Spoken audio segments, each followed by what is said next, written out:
Bonjour à tous. Nous allons dans ce film découvrir le principe de l'écriture musicale ainsi que découvrir de nouvelles notes. Tout d'abord, pour écrire la musique, il nous faut une portée. La portée est un ensemble de 5 lignes en rouge et 4 interlignes en vert. Ces lignes et ces interlignes se numérotent toujours du bas vers le haut, en montant. Ainsi, la première ligne en rouge est tout en bas de la portée. Puis après, nous avons la deuxième ligne, puis la troisième ligne, la quatrième ligne, et pour finir, la dernière et cinquième ligne qui est tout en haut de la portée. On le voit bien, première ligne tout en bas, je monte, et cinquième ligne tout en haut. Entre ces lignes, il y a des espaces. Ces espaces sont appelés des interlignes que nous avons ici en vert. La première interligne est située entre la première et la deuxième ligne. La deuxième interligne est située entre la deuxième et la troisième ligne. Puis la troisième interligne qui est entre la troisième et la quatrième ligne.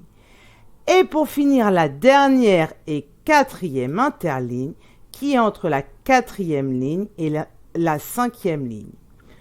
Nous sommes donc là en présence d'une portée qui comporte 5 lignes de bas en haut et 4 interlignes de bas en haut.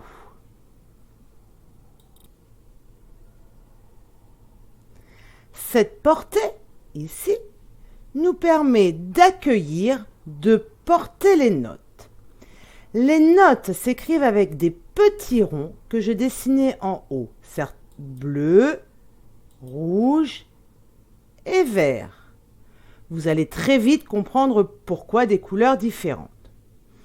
On va donc placer ces petits ronds dans la portée afin qu'ils deviennent des notes. Alors, on peut placer ces petits ronds soit sur une ligne, soit dans une interligne.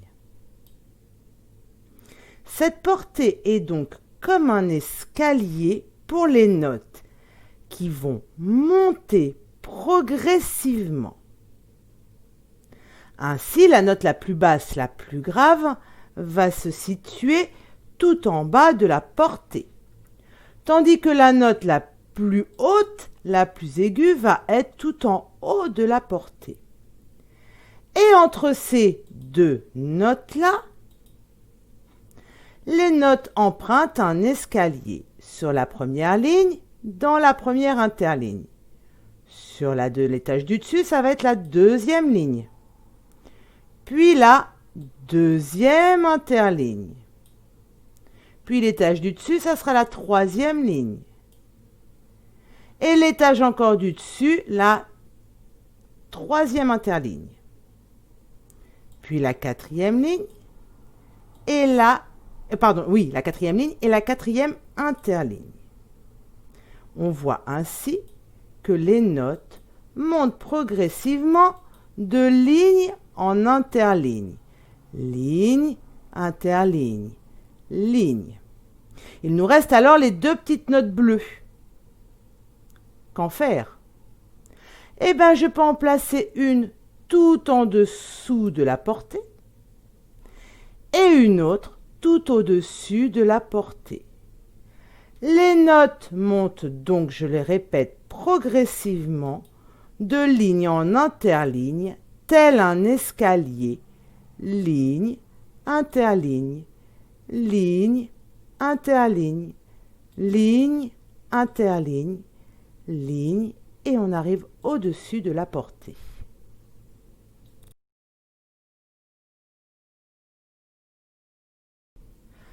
Maintenant que nous avons vu comment monter les notes sur la portée, comment les placer, petit exercice d'application.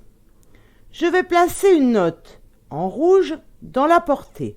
Par exemple, sur la deuxième ligne. Ma question est, et il va falloir placer la note verte qui se situe juste au-dessus, juste après, juste au-dessus de cette note-là sur la deuxième ligne. Si la note est sur la ligne, la note au-dessus va être dans une interligne, entre les lignes. Eh bien, elle va être tout simplement entre la deuxième et la troisième ligne. Cette note-là est juste au-dessus de celle-ci. Deuxième exemple. Je vais placer la note dans la troisième interligne. Où se situe la note qui est juste au-dessus de cette note-là? Si cette note est dans une interligne, la note au-dessus va être sur une ligne. Elle va être tout simplement sur la ligne du dessus, placée au-dessus de cette note-là, c'est-à-dire sur la quatrième ligne. Troisième interligne, la note juste au-dessus sera la note sur la quatrième ligne. Dernier exemple pour finir. Je place ma note rouge sur la dernière ligne, la cinquième ligne. Où va alors se situer la note qui se trouve juste au-dessus de cette note-là? Je n'ai pas d'interligne, on a bien vu, je n'ai plus de ligne, c'est la dernière. Donc la note juste au-dessus sera celle qui est juste au-dessus de la portée. Cette note-là se trouve juste au-dessus de cette note-là.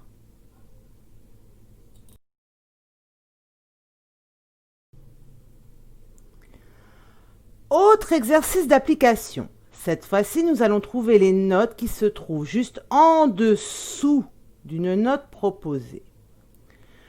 Ma première note rouge, je vais la placer sur la quatrième ligne. 1, 2, 3, quatrième ligne.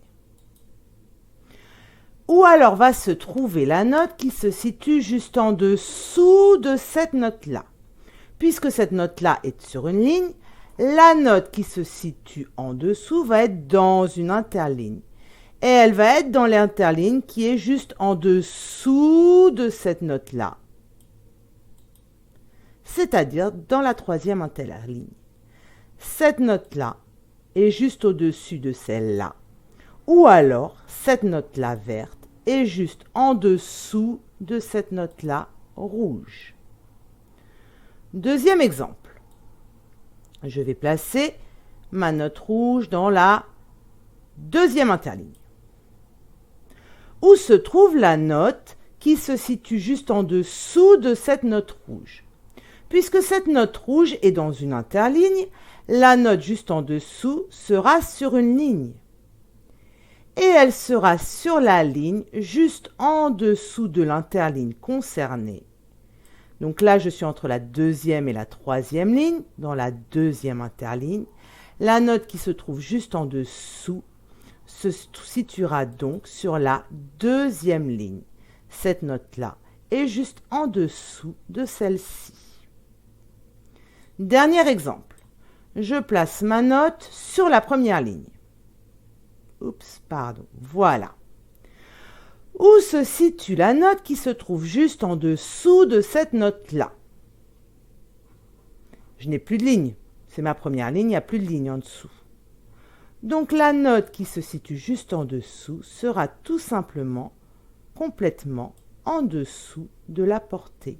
Cette note-là est située juste en dessous de celle-ci.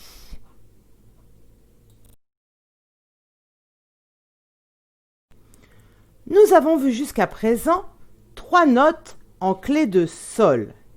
Clé de sol. Nous avons appris la note Do, la note Ré, la note Mi. Et donc, je vous demande d'après vous, quelle va être la note que nous allons apprendre? Do, Ré, Mi, Fa, évidemment.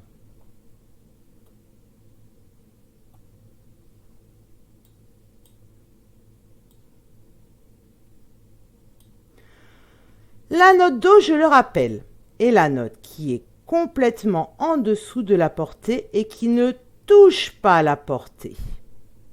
Pour éviter qu'elle s'envole, cette note, il ne faut pas oublier de lui mettre une barre ou une moustache. Voilà notre Do qui est bien accroché par la barre. La note Ré est la note juste en dessous de la portée. La note Mi est la note sur la première ligne. Donc la note qui se situe juste après la note Mi, qui est la note Fa, on l'a dit, où va-t-elle être? Elle va être juste après, juste au-dessus du Mi. Si le Mi est sur la première ligne, le Fa va être dans la première interligne, juste au-dessus du Mi. Nous avons donc nos 4 notes Do, Ré, Mi déjà connues, et le Fa dans la première interligne, la nouvelle note en clé de Sol.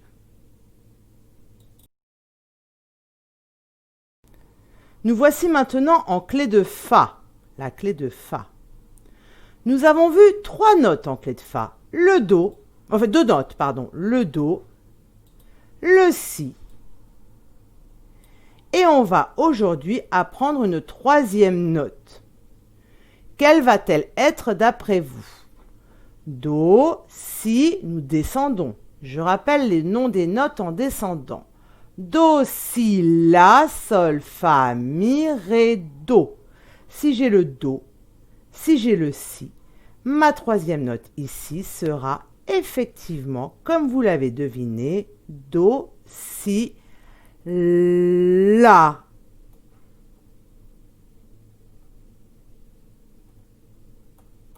Excusez-moi, voilà le La.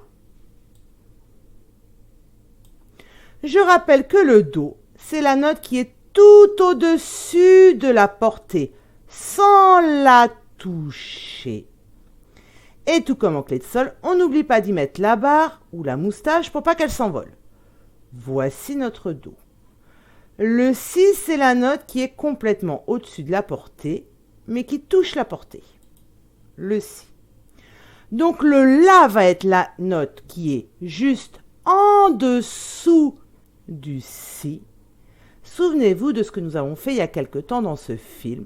La note qui est juste en dessous de la note qui est tout en haut de la portée va être la note sur la dernière ligne. Voici donc notre nouvelle note en clé de Fa, le La. En clé de Fa, Do, Si, La.